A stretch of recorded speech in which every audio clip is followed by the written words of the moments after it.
Hello everyone! Sorry about that, and welcome back to Agrarian Skies. I always say at the beginning. So this setup here has been serving us very well, but I'm only running it on a single chest. It's not really ideal. In the very long run it won't serve, basically.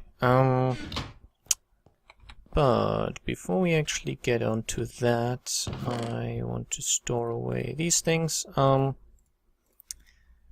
also made some additional diamond chests. You never know when you need them, and I made a bunch of impulse item ducts, as you can see, and some redstone energy conduits. We'll get to that in just a moment. And birchwood goes away. I could swear I had more of the stuff somewhere. Anyway, I'm going to start off by doing stuff with this and with this. And that all comes a little bit later. Why do I now have 17? Oh, I know. Okay, first things first, I shall make a diamond saw.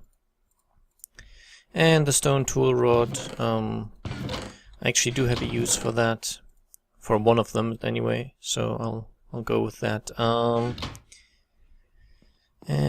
I don't know, a few of those maybe. Next, actually we'll get to that in just a second. So my manual pulverizer is called for. Pulverize this, and this should make shiny metal. Yeah, pulverized shiny metal. So even though this is Axnihilo platinum, he knows it's platinum, so thermal expansion calls it shiny metal, which means he's making the shiny metal dust.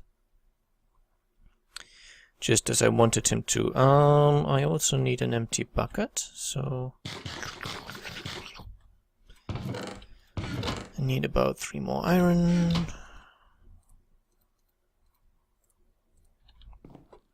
And I will start melting these 12 ender pearls while this one's still going. And what we'll be doing today is firstly doing a start of a quest, and then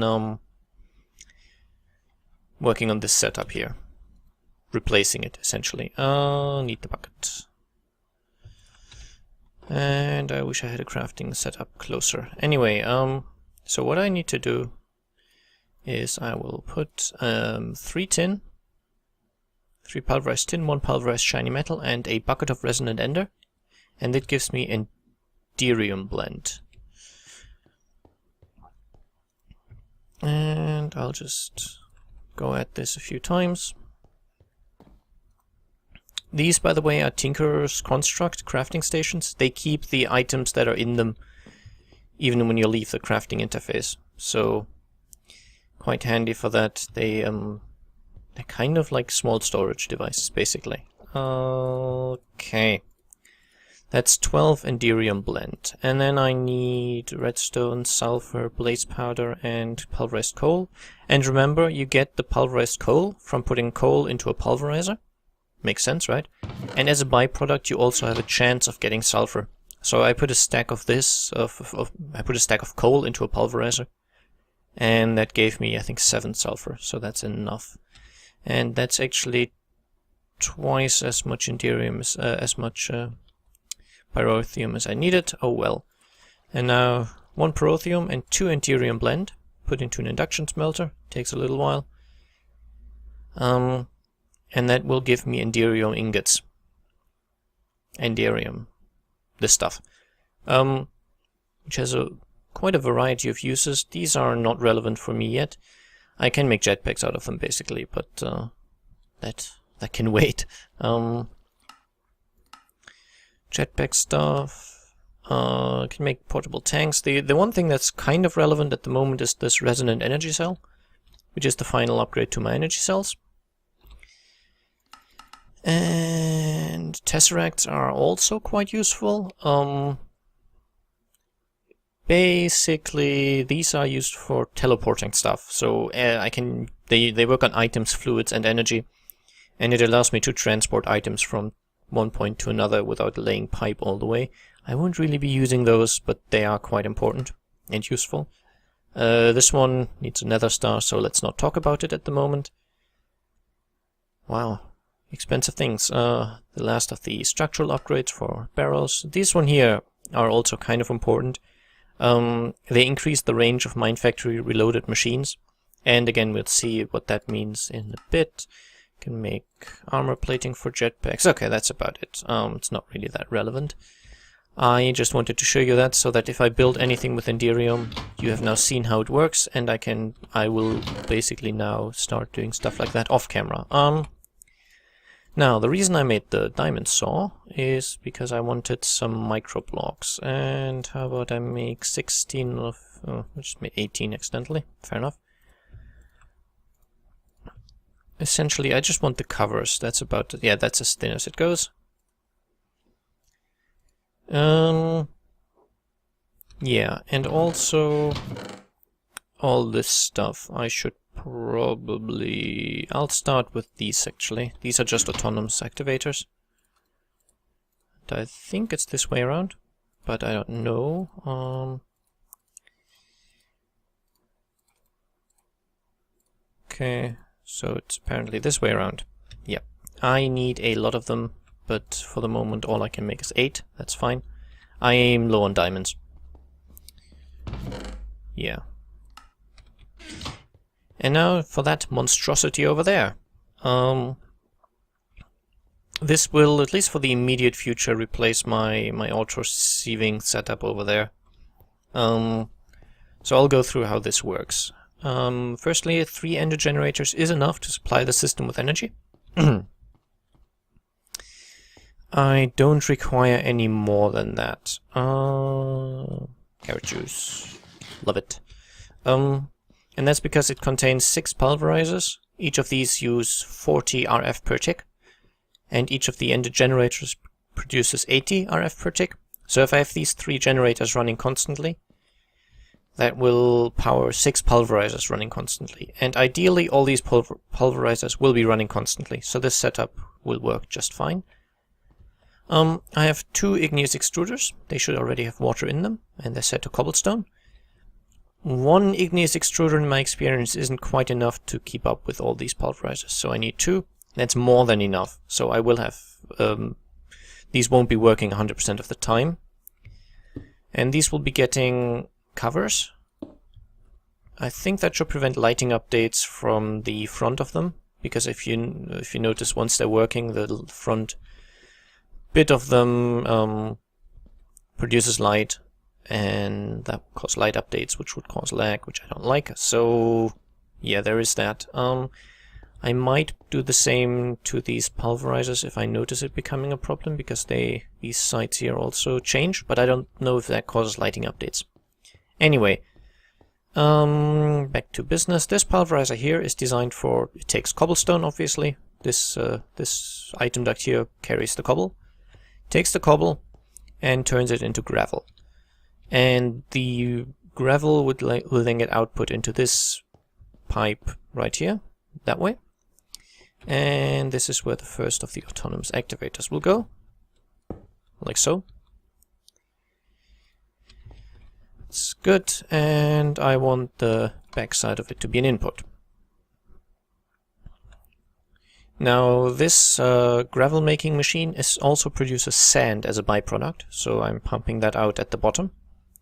Similarly, this first pulverizer in the second setup, it's a little difficult. Yeah, this is better. This one here also produces takes cobblestone, produces gravel and sand. The sand also gets pumped out at the bottom. The gravelstone gets put in the gravelstone. The gravel gets put into the next pulverizer. This one makes sand, and as a byproduct, dust. Now the sand gets combined with the sand as a byproduct from this one, and just gets pumped into the next autonomous activator right here, which I also want to take input from behind. And the dust that the second pulverizer produces as a byproduct gets pumped out at the top. And similar thing here, this one makes gravel, this one makes sand, and this one makes dust. Up, and it's difficult to see now with the generators in the way, but yeah, this works kind of. So first one produces sand as a byproduct that gets pumped directly into the last one, which, if you remember, that takes dust as a byproduct. I'm not so sure if this is a good idea doing it like this right off the bat. If I notice this one backing up, it wouldn't be much of a problem. Actually, it's not a problem at all. Don't never mind me. This one will back up eventually, because the final of these pulverizers will get sand input from two sides. So as you can see, it's got input from the left, from this one, and from the bottom. So it takes the sand generated by the first pulverizer and the one generated by the second pulverizer, and takes all that and makes it into dust. Now, the sand produced by the second pulverizer would be enough to keep it going permanently, so anything that the first one produces as a byproduct will slowly stack up in here, leading to this one becoming completely full. And then this one here will have its byproduct slot fill up slowly.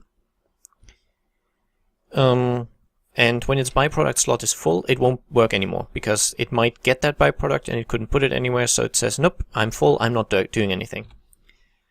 Explaining this takes a long time, I'm sorry about that, but as I said, I want to make sure it's all understood.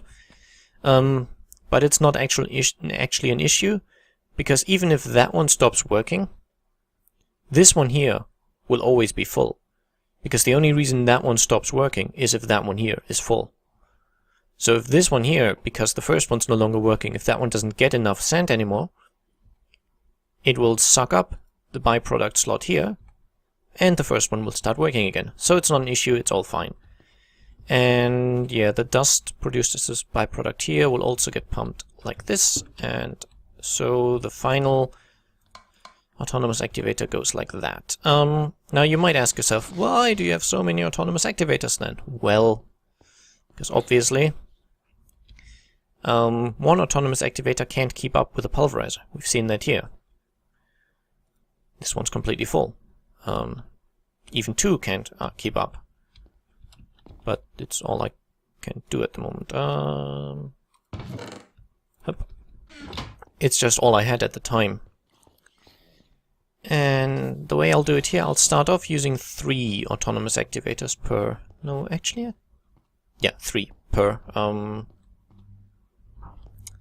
sieve. And the way I'll do it is so. Okay, and once the orange output, by default, I just had it, is at the back, that means the bit that's actually doing the sieving is at the front, so that works. Okay, you go here, you go here, you go here, and you go here. Okay. That's nice. You and you. Okay. So only one of these autonomous activators, now they're all right-clicking, so that's what I want. As you can tell, only one of them in each setup is actually being filled, but that's fine. You don't need to distribute the items among all of them. These here are essentially right-clicking with an empty hand. That one's right-clicking with a hand that has the item in it. But the speed is exactly the same. If I distributed it, it would take longer to back up. But once I have enough of these autonomous activators, the system won't back up. So it really doesn't matter at all. Now what I do then is vacuum hopper it into these chests. I don't believe I really need the chests, but I like them as sort of buffers. And anything from them will then be sucked through these item ducts this way. Now comes the part where I need the covers again. And I need them. No, give me those. Thank you. Need to shift click. And the reason I need them I'll get into just a moment, but essentially I will make a setup where it's like this.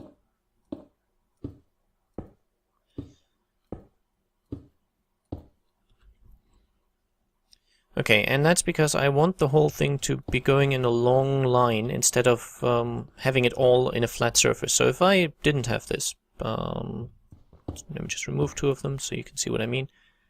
If I just put, yeah, whatever. If I just put the item ducts like this, they would all form a single sort of surface. The problem with that is that item ducts, they try to put the item in the first container that's in the container that's closest to them that has space for the item. Now the number of chests here is worked out exactly so that all the results from the sieving go into the containers, into the barrels.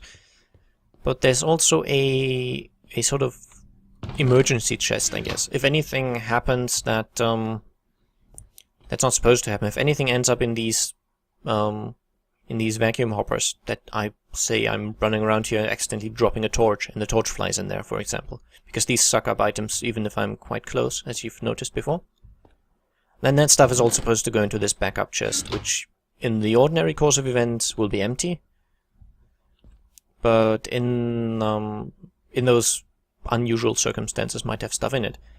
So this one has to be hooked up in the system as well, but if it's hooked up as a sort of well, without the covers, you know what I mean, if all of these were interconnected, then the system might very easily see, oh, there's a chest, I'll put it in there, even though there's a barrel in the same system that is supposed to contain these items, and wow, screen tearing like crazy here. But this one's simply closer, so it says, oh, there's space in that diamond chest, so you would never put, for example, never put the broken copper ore into the broken copper ore barrel. Because the chest is all the way at the back, that shouldn't happen much, even if I did it the quote-unquote wrong way, but I don't want to take any risks, I guess. I prefer having it nice and clean, and it's good style to do it this way, basically. So I'll instead snake the entire line all around here, and then the item ducts go around like this, and because of the stone covers, they don't connect. And it doesn't matter that it's stone. You can obviously use any block at all.